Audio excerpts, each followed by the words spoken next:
କେଡେ ସୁନ୍ଦରିଆ ଚାଲି ଚାଲିକିନି ଆଉଛ କହୁନୁ କିଆ ଏ ଭାଇ ଆଜି ରଜ ପାଗଟା କରିଛି ଦେଶୀ ଟିକେ ଖାସି ଟିକେ କର କିରା ଦେଶୀ ନହେଲେ ଖାସି ଆଇଲୁ ଏଠିକା ଯାଉନୁ କିଆ ଭାଇ ଡାକୁଛନ୍ତି ଯେ କଣ ଖାଇବୁ ଦେଶୀ ନହେଲେ ଖାସି ଟିକେ ହେଲେ ହତ ଦେଶୀ ନହେଲେ ଖାସି କଣ ସାମଲ ହଁ ଭାଇ ଦେଶୀ ଖାଇବୁ ହଁ ଆଜି ହଁ ଆଜି ଖାଇବୁ ହଁ ଭାଇ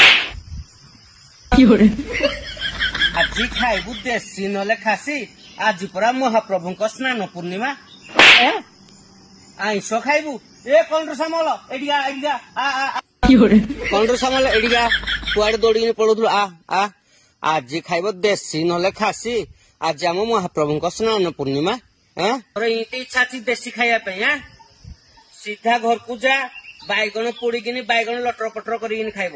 ମୁଁ ଭାଇ ଜହ୍ନି ପୋଡା କରିକି ଖାଇଦେବି ଜହ୍ନି ଅଛି ହଁ ଭାଇ ହଉ ଯାଇକିନି ଘରେ ସିଧା ଜହ୍ନି ପୋଡା କରିକିନି ଖାଅ ତୁ ବାଇଗଣ ପୋଡିକିନି ବାଇଗଣ ଲଟର ପଟର କରିକିନି ଖା ଆଇଁଷ ଖାଇବି କହୁଛି ଆଇଁଷ ଖାଇବି କହୁଛି ଯାଉଛୁ କି ନାହିଁ ନହେଲେ ଆଉ ଥରେ ପତାଇବି ଧରିକିନି କାଲି ଆଇବୁ କାଲି ମାଛ କରିବା ହେଲା କହିଲେ ବୁଝୁନୁ ରେ